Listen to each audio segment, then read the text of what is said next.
Use of with, और with का मतलब से होता है। से के लिए हम विद को यूज कर सकते हैं। किस कंडीशन में, कैसे? तो विद का हम जो यूज करते हैं कोई हथियार या औजार के लिए। दैट मीन्स कि आप कोई काम जो करते हैं किसी से करते हैं, तो किसी से कोई काम, किसी के जगह पर कोई आप औजार रख सकते हैं। जैसे कि बोल सकते हैं कि मैं पेन से एक पत्र लिखा, तो पेन से, तो से के लिए यहाँ पर आपको विद लिखना होगा, क्योंकि पेन को आपने एक औजार के रूप में यूज किया हुआ है। तो आप समझ सकते हैं कि टूल्स के रूप में यूज किया हुआ है। तो इसी प्रकार से इसका फॉर्मूला बनेगा। सबसे पहले subject, verb, object, then after you have to use with. इसके लास्ट में फिर आपको लिखना है फिर एक ऑब्जेक्ट के विद के साथ कि वो आपका औजार क्या है। एग्जाम्पल देखिए, जैसे मैंने पेन से पत्र लिखा, तो सेंटेंस बनेगा आई रोट अ लेटर, मैंने एक पत्र लिखा विद अ पेन, पेन से या कलम से। इस पर से आप समझ सकते हैं। अमन चाकू से केक काटा, तो सेंटेंस होगा Aman cut the cake with a knife. अब यहाँ पर समझिएगा, आपका चाकू जो है या छुरी जो है वो आपका एक औजार के रूप में यूज किया हुआ है। इस पर से आप समझ सकते हैं, जब आप कोई चीजों को औजार के रूप में यूज कर कोई काम करते हैं तो फिर आप वहां पर से के लिए विद का यूज कर सकते हैं। ये आपका कॉन्सेप्ट है, काफी इजी है, और आपने इस तरीके के सेंटेंस आपने कई जगह पर देखा भी होगा। उसने छड़ी से तुम्हें पीटा, सेंटेंस होगा he beat you with a stick. देखिए छड़ी से, तो छड़ी को उसने कैसे यूज किया है, एक औजार के तरह, एक हथियार के तरह आप समझ सकते हैं। तो इस पर से आप समझ सकते हैं गाइस। मैंने या फिर मैं पेचकस से सीपीयू खोल रहा हूं, मैं पेचकस से सीपीयू खोल रहा हूं, तो सेंटेंस बनेगा I am opening the CPU with screw driver. इस पर से आप सेंटेंस को बना सकते हैं। स्क्रू ड्राइवर आपका क्या है, पेचकस, और पेचकस आपका क्या है, एक औजार के रूप में आप यूज कर रहे हैं। क्या कर रहे हैं, आप सीपीयू को ओपन कर रहे हैं, आप सीपीयू को खोल रहे हैं। इस पर से समझ सकते हैं। आगे आपके पास है बाय, और बाय का भी मतलब आपका से होता है। इसका जो आप यूज करते हैं यात्रा के लिए। दैट मीन्स जब आपको यात्रा करना हो, ट्रेवल करना हो, उस समय आप से के लिए बाय का यूज कर सकते हैं। काफी इजी है, चलिए समझते हैं इसका क्या फॉर्मूला है। सबसे पहले subject, verb, object, by plus object.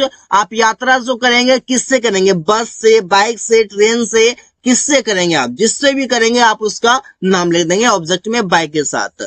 Example, मैं कार से ऑफिस जाता हूं, सेंटेंस होगा I go to office by car. देखिए कार से, तो से के लिए बाय लग गया और कार का आपने कार लिख दिया। इसी प्रकार से मेरा भाई बाइक से बाजार गया, सेंटेंस बनेगा my brother went to market by bike. सबसे पहले तो आपको लिखा हुआ है यहाँ पर बाइक से, इसको सबसे पहले क्या करना है, इसे अलग कर देना है। फिर बनाइए मेरा भाई बाजार गया, तो my brother went to market, bike से इसे लास्ट में लिखना है, तो बाय बाइक। इस पर से आपका हो गया। इसी प्रकार से तुम बस से शहर जाते हो, सेंटेंस होगा यू गो टू सिटी, तुम शहर जाते हो, बस से बाय बस। इस पर से आप समझ सकते हैं। और जहां पर यूज किया जा रहा है, हर जगह आप कहीं ना कहीं यात्रा करने की बातें कर रहे हैं, और यात्रा करने की बातें करते हैं और से का यूज करते हैं बस से, ट्रेन से, प्लेन से, बाइक से, तो हर जगह आपको से के लिए बाय यूज करना होगा। हम लोग ट्रेन से दिल्ली जा रहे हैं, सेंटेंस होगा we are going to Delhi by the train. इस पर से आपका हो गया ट्रेन से बाय ट्रेन या बाय द ट्रेन, इस पर से आप बोल सकते हैं।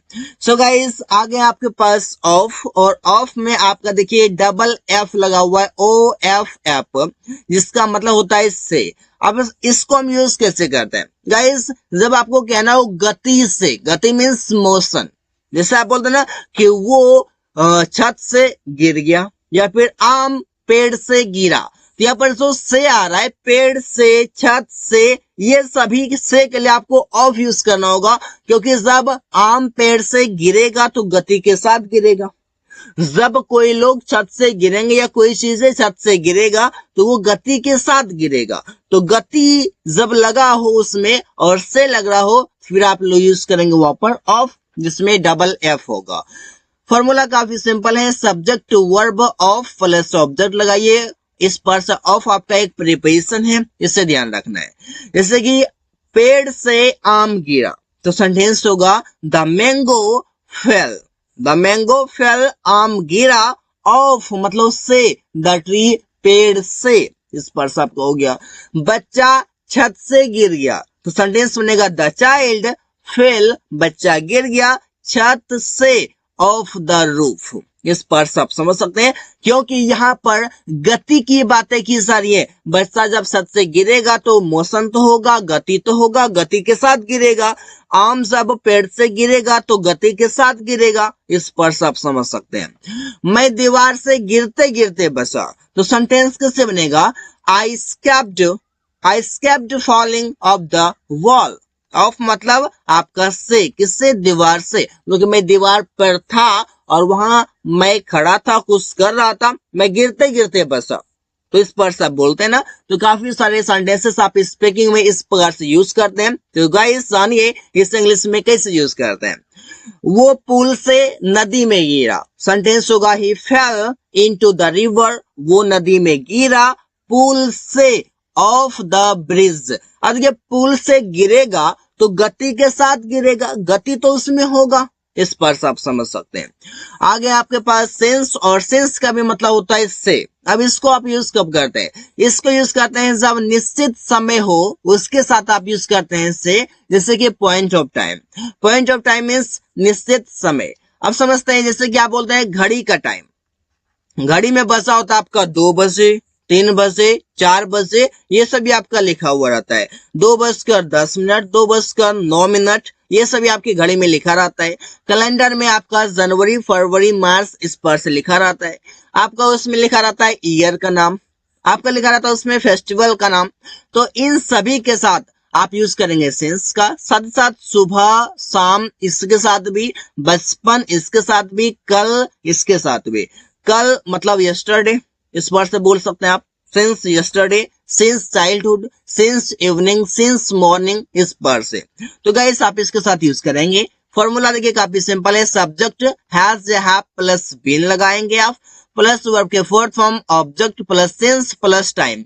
सिंस के बाद जो आपका लिखा जाएगा वो आपका टाइम ही लिखा जाएगा। जैसे शाम से, तो से के लिए तो आपने सिंस लिख दिया, तो आपका टाइम क्या बच गया? इवनिंग। इस पर से एग्जाम्पल, मैं सुबह से मैच खेल रहा हूँ, सेंटेंस होगा I have been playing the match since morning, सुबह से। इसी वर्ड से वे लोग बचपन से अंग्रेजी बोल रहे हैं, सेंटेंस होगा दे हैव, वे लोग के लिए तो आपका हो जाएगा दे, तो they have been speaking English since childhood, they have been speaking English since childhood, इस पर से बोल सकते हैं।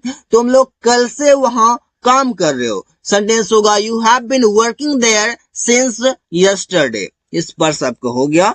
अमन जनवरी से अंग्रेजी सीख रहा है, Aman has been learning English since January, इस पर से आप सेंटेंस को बना सकते हैं काफी इजी में। यही तरीका है जो आपको अंग्रेजी सिखा सकता है, और आप साथ ही साथ प्रैक्टिस करें, क्योंकि practice makes a man perfect. Always remember I need to practice. आगे आपके पास है टू, और टू का भी मतलब होता है इससे। जैसे आप बोलते हैं मैंने उससे बात किया, आई टॉक्ड टू हिम, इस वर्ड से उसने अमन से कहा, ही सेड टू अमन, इस पर सब बोल सकते हैं। जैसे आप बोलते हैं आई वेंट टू मार्केट, मैं बाजार गया, तो इन सभी के साथ आप टू का यूज करते हैं। मैं अगर ऐसे कहूं, आप मिलने के लिए, सब आप कोई जगह पर मिलने के लिए, या फिर किसी इंसान से मिलने के लिए कहीं ना कहीं उससे लगाव होता है, कहीं ना कहीं उससे क्लोज होता है, तो आप वहां पर यूज कर सकते हैं टू का। जैसे मैंने तुमसे कहा, आई सेड टू यू, तो तुमसे कहा, तो तुमसे मिला, तुमसे बातें किया, तुमसे लगा हुआ, इस पार्ट से आप समझ सकते हैं। बाकी तो आप जनरल सेंस में टू का यूज करते ही है, क्योंकि ये सभी आपको वर्ब समझना होगा कि कौन से वर्ब है जो टू ले लेता है, कौन सा वर्ब है जो प्रीपोजिशन ले लेता है, तो वो आपको समझना होगा। डायरेक्ट, इनडायरेक्ट, इन्फिनेटिव, या फिर फाइनाइट वर्ब या नॉन फाइनाइट वर्ब, इस सब आपको समझना होगा। आपके फ्रॉम, और फ्रॉम का भी मतलब होता है इससे, इससे कब यूज करते हैं? इससे आप यूज करते हैं जब अलगाव हो। अलगाव का मतलब होता है जब अलग हो, जब कोई चीज अलग हो, आप उस सेंस में यूज करते हैं फ्रॉम। एग्जांपल से आप समझ पाएंगे। सब्जेक्ट होगा वर्ब ऑब्जेक्ट, इसके बाद आप लगाएंगे फ्रॉम, और फ्रॉम के तुरंत बाद आपका हो जाएगा एक ऑब्जेक्ट। एग्जांपल, जैसे वो दिल्ली से आ रहा है, अब दिल्ली से आ रहा है, तो दिल्ली से वो क्या हो रहा है? जुदा हो रहा है, दिल्ली से वो अलग हो रहा है, तो आप वहां पर क्या लिखेंगे, से के लिए फ्रॉम लिखेंगे। जैसे ही इज कमिंग, वो आ रहा है फ्रॉम दिल्ली, दिल्ली से, तो से के लिए आपने यहाँ पर फ्रॉम लिखा। एक बात होगा, आप समझ पा रहे हैं कि आप से के लिए अलग अलग वर्ड्स का यूज कर रहे हैं, आखिर क्यों, एक ही वर्ड में क्यों नहीं यूज कर लूं? तो कंडीशन ये है कि अलग अलग सेंस में अलग अलग सेंटेंस का मीनिंग दे रहा है, तो आप वहां पर क्या करेंगे, सबका मीनिंग समझते हुए, उसके कॉन्सेप्ट को समझते हुए अलग अलग वर्ड्स को आपको यूज करना पड़ रहा है। इस बार से आप समझ सकते हैं, मैं घर से रोज स्कूल जाता हूँ, I go to school daily from house, घर से, तो घर से मैं क्या होता हूँ, अलग होता हूँ, घर से मेरा कहीं ना कहीं दूरी बढ़ता है, इस पर से बोल सकते हैं। मैंने अलमीरा से फाइल निकाला, I took out the files from अलमीरा, they took out the file from अलमीरा। अब अलमीरा से मैंने फाइल निकाला, तो उससे मैंने क्या किया, उससे अलग किया, अलग जब किया तो अलग करने के सेंस में तो आप फ्रॉम यूज करते ही है, इस पर से आप समझ सकते हैं। इसे उसने डब्बे से घी लिया, he took ghee from the box, अब डब्बे से लिया तो डब्बे से उसने घी को अलग कर दिया, इस पर से आप समझ सकते हैं। आगे है फोर, और फोर का भी मतलब होता है इससे, इसे आप किस सेंस में यूज करते हैं, इसे यूज करते हैं समय की अवधि बताने के लिए, दैट मीन्स की ड्यूरेशन ऑफ टाइम बताने के लिए। जब आपको समय की अवधि बताना हो तो आप वहां पर फोर का यूज कर सकते हैं से के लिए। जैसे कि आप बोलते हैं 5 सालों से, तो समय की अवधि है, 2 दिनों से समय की अवधि है, 4 घंटों से समय की अवधि है, 9 मिनटों से, ये आपका क्या है, समय की अवधि है, इत्यादि। इन सभी के साथ आप फोर का यूज करते हैं। ड्यूरेशन ऑफ टाइम बताने के लिए आप फोर का यूज करते हैं, मतलब जब आपको अनिश्चित टाइम बताना हो तो फिर आप वहां पर फोर का यूज कर सकते हैं से के लिए। फॉर्मूला कहता है, बहुत ही सिंपल है, subject has have plus been plus का fourth form plus object plus 4 plus time. 4 के बाद आपका हो जाएगा टाइम, और 4 का मतलब है से। एग्जाम्पल देखिए, जैसे वो 2 दिनों से दवाई खा रहा है, he has been taking medicine for 2 days।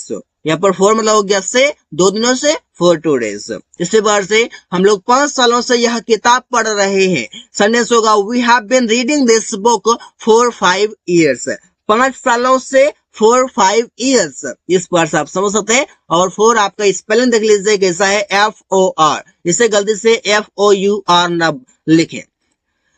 तुम 2 घंटों से उसका इंतजार कर रहे हो, you have been waiting for him for 2 days। तुम 2 घंटों से, तो जगह फॉर 2 hours या आवर्स आप बोल सकते हैं, for 2 hours, you have been waiting for him for 2 hours।